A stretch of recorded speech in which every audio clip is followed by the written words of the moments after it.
अभिवादन स्वीकार कीजिए ब्रजेश मिश्रा का और आप देखना शुरू कर चुके हैं द डिबेट।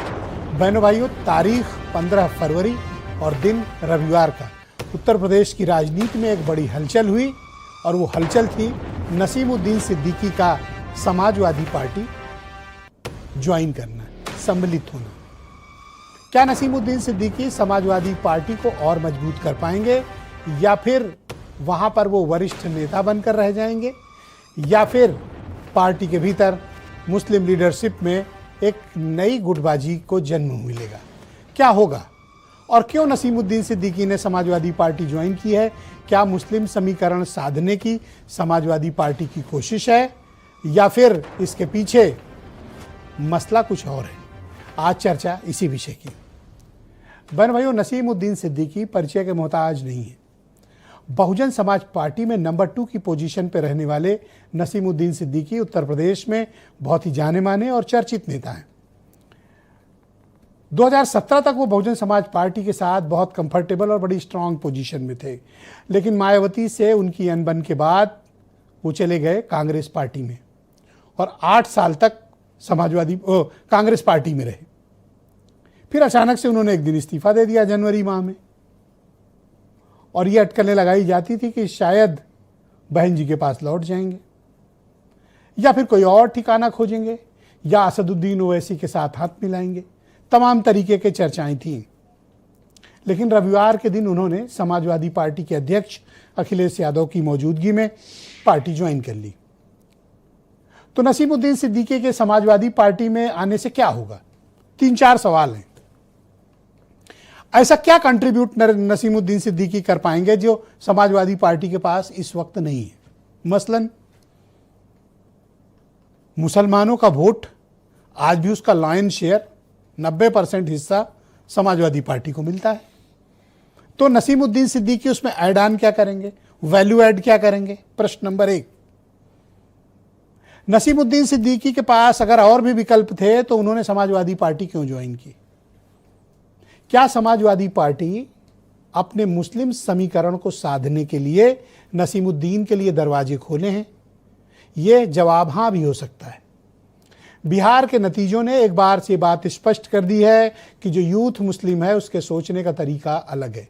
अब मुसलमान उस तरह से नहीं सोचता है जो 90 के दशक में और 2000 के दशक के पूर्वार्ध तक जो वो समझता था। मुसलमानों की आंखें अब खुल चुकी हैं। उनमें से बहुत से ऐसे लोग हैं जो पार्टी अपना हक और हुकूक के लिए किसी के पीछे चलना नहीं चाहते हैं, बल्कि एक नए विकल्प की तलाश में हैं। और शायद ये बात समाजवादी पार्टी को वक्त रहते समझ में आ गई, इसलिए उन सभी के लिए दरवाजे खोले जा रहे हैं जो किसी वक्त उसका साथ छोड़कर बहुजन समाज पार्टी या कांग्रेस चले गए थे। तो अगला सवाल आता है, तो नसीमुद्दीन इसमें क्या कर लेंगे? 8 साल तक कांग्रेस में रहे, वो कोई करिश्मा नहीं कर पाए, खुद चुनाव लड़े, हारे भी, तो वो समाजवादी पार्टी को क्या देंगे? इसी सवाल का बहनों भाइयों जवाब तलाशना है। लेकिन इसमें कोई दो राय नहीं है कि मुस्लिम मतों के बिखराव को रोकने की समाजवादी पार्टी की यह बड़ी कोशिश है। मुस्लिम वोटों का बिखराव कैसे? उसके हिस्सेदार कई हैं उत्तर प्रदेश में।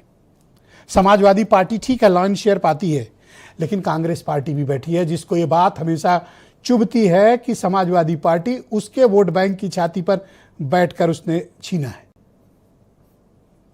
बहुजन समाज पार्टी, उसके पास भी एक वक्त तकरीबन 35% मुसलमान थे जब 2007 में बीएसपी की सरकार बनी थी। और असदुद्दीन ओवैसी राजनीतिक घात लगाए बैठे हैं कि कब ये दोनों चूक करें और मटकी उनके हिस्से आए।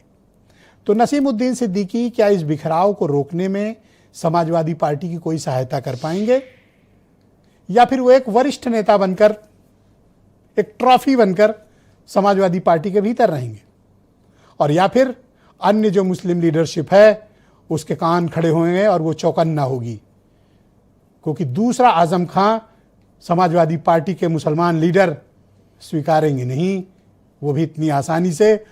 और समाजवादी पार्टी के भीतर एक से बढ़कर एक जड़ीले मुस्लिम लीडर पहले से मौजूद हैं। तो उसमें नसीमुद्दीन सिद्दीकी क्या अपनी जगह बना पाएंगे?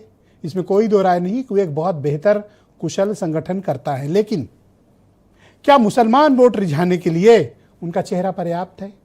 और क्या मुसलमान वोटों की ही सारी ये कवायद और लड़ाई है? आज चर्चा इसी विषय की। आप कुछ स्टेटमेंट सुन लें, फिर एक बेहतरीन डिबेट।